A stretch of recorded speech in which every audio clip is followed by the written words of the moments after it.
প্রিয় শিক্ষার্থীবৃন্দ, এমএমএম এডুকেশন ক্লাসের পক্ষ থেকে সবাইকে স্বাগতম।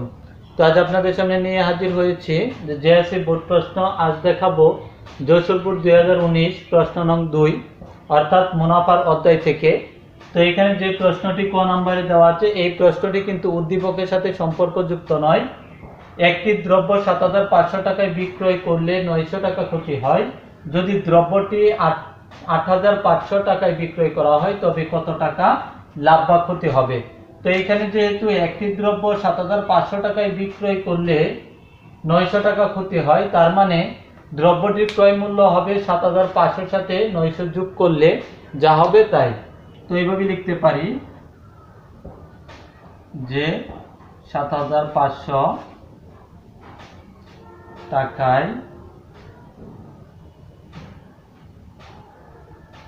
বিক্রয় করলে ক্ষতি হয় ৯০০ টাকা। তো যদি ৭৫০০ টাকায় বিক্রয় করলে ৯০০ টাকা ক্ষতি হয়, তো সুতরাং দ্রব্যটির ক্রয় মূল্য হবে, বিক্রয় মূল্য যত বিক্রয় করা হয়েছে তার চাইতে ৯০০ টাকা বেশি। তো ৭৫০০ যোগ হয়ে যাবে ৯০০ টাকা, তাহলে হবে ৮৪০০ টাকা। তো পরবর্তীতে আমরা আবার এখানে দেখতে পাচ্ছি দেওয়া আছে, যদি দ্রব্যটি ৮৫০০ টাকায় বিক্রয় করা হয় তবে কত টাকা লাভ বা ক্ষতি হবে? তো যদি ৮৫০০ টাকায় বিক্রয় করা হয়, তো দ্রব্যটির ক্রয় মূল্য হলো ৮৪০০ টাকা, আর দ্রব্যটি ৮৫০০ টাকায় বিক্রয় করতে বলা হয়েছে। তার মানে এখানে দেখা যাচ্ছে যে বিক্রয় মূল্য বেশি, ক্রয় মূল্য কম। তো আমরা লিখতে পারি যে যদি দ্রব্যটি ৮৫০০ টাকায়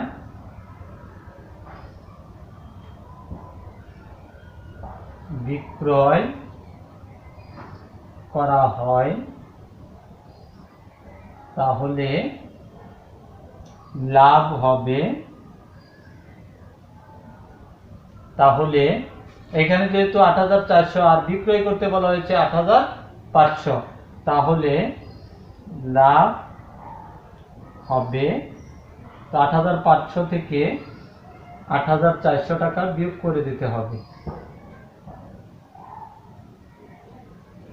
টাকা।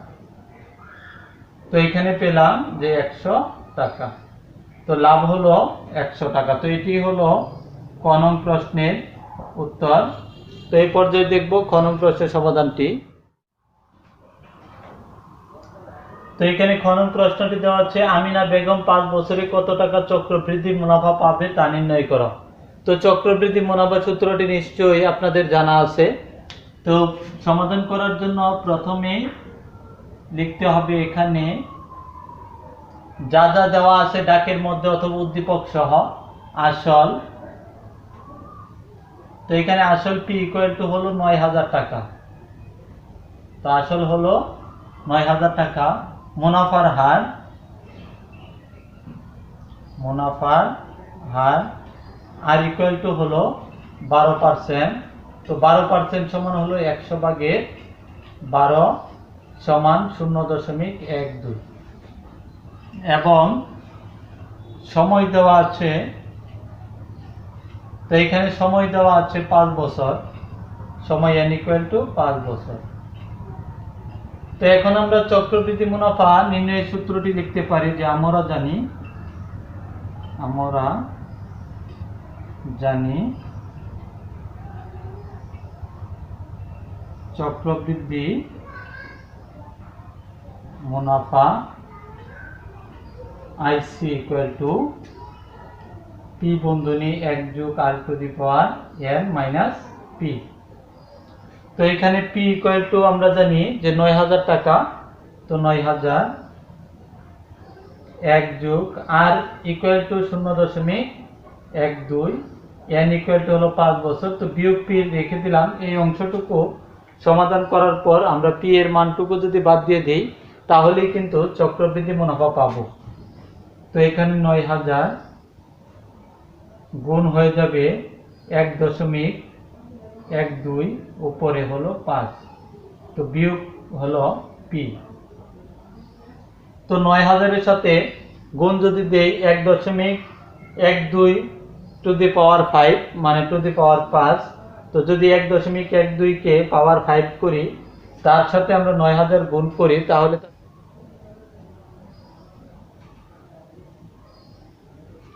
তো তার গুণফল পেলাম ১৫,৮৬১.০৮। তো বিয়োগ দিয়ে দিব পি এর মান, তো পি ইকুয়াল টু হলো ৯,০০০।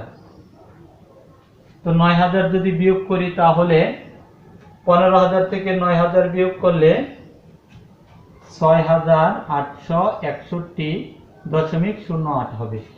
তো এখানে পেয়ে গেলাম যে সুতরাং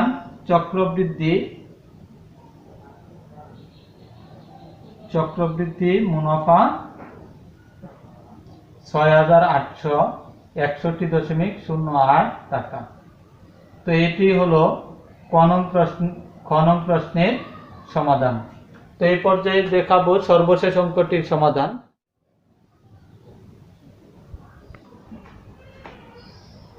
তো এই প্রশ্নটি হলো একই হার মুনাফায় কত বছরে উক্ত আসল। তো সর্বশেষ গ নং প্রশ্নটি হলো যে একই হার মুনাফায় কত বছরে উক্ত আসল মুনাফা আসলে ১.৫ গুণ হবে। তো আমাদের এই অঙ্কটি সমাধান করার জন্য এখানে যে আসলটি দেওয়া আছে, আমরা যদি লিখি যে দেওয়া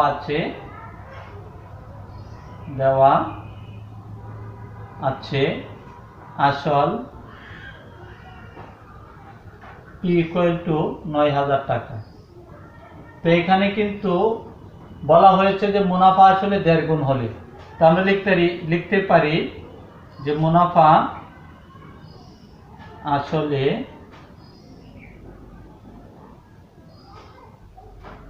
১.৫ গুণ হলে সুতরাং মুনাফা আসল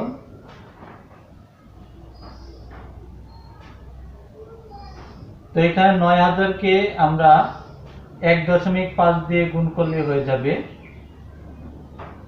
মুনাফা আসল পেয়ে যাব ১৩,৫০০ টাকা। তো মুনাফা আসল হয়ে যাবে ১৩,৫০০। তো মুনাফা আসল থেকে যদি আমরা আসল বিয়োগ করে দিই তাহলে কিন্তু মুনাফা হবে। তো সুতরাং মুনাফা আই ইকুয়াল টু ১৩,৫০০ থেকে বিয়োগ হয়ে যাবে ৯,০০০ টাকা, ৪,৫০০ টাকা। তো এখানে দেওয়া আছে যে মুনাফার হার হলো ১২%। তো লিখতে পারি মুনাফার হার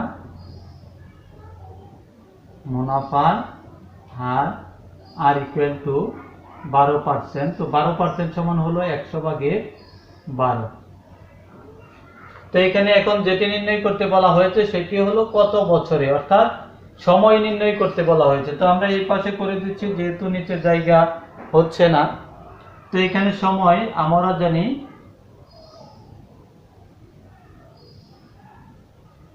সময় n equal to I by P R. তো এখানে আই হলো মুনাফা ৪,৫০০, তো পি হলো ৯,০০০ মানে আসল।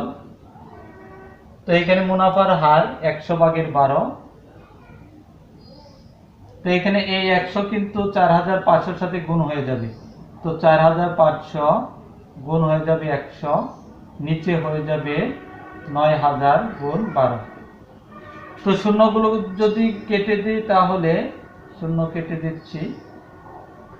তো ৯ দ্বারা যদি ৪৫কে ভাগ করি তাহলে ৫ নং ৪৫ ৫ অর্থাৎ হয়ে যাবে ৫০। তো এটিকে যদি ২ দ্বারা ভাগ করি তাহলে ৬ দুগুণে ১২। তো ৫০কে ২ দ্বারা ভাগ করলে হয়ে যাবে ২৫ দুগুণে ৫০। তো ৬ দিয়ে আমরা অন্য জায়গায় মানে রাত পাতায় ৬ দিয়ে ২৫কে ভাগ করলে ৪ ৬ ২৪ ১, অর্থাৎ পেলাম ৪ সমস্ত ৬/১ বছর। ৪ সমস্ত ৬/১ বছর। তো বছর কখনো দশমিকে করা যাবে না, কেননা বছর কিন্তু দশমিকে হয় না, সমস্ত করে দিতে হবে। সুতরাং নির্ণয় সময়, নির্ণয় সময় 4/6 বছর। তো এটি হলো এই সৃজনশীলের সর্বশেষ প্রশ্নের সমাধান। যদি আপনি আমার এই চ্যানেলে নতুন হয়ে থাকেন তাহলে অবশ্যই চ্যানেলটি সাবস্ক্রাইব করে নেবেন। তো সকলে সুস্বাস্থ্য কামনা করে এখানে শেষ করছি। আল্লাহ হাফেজ।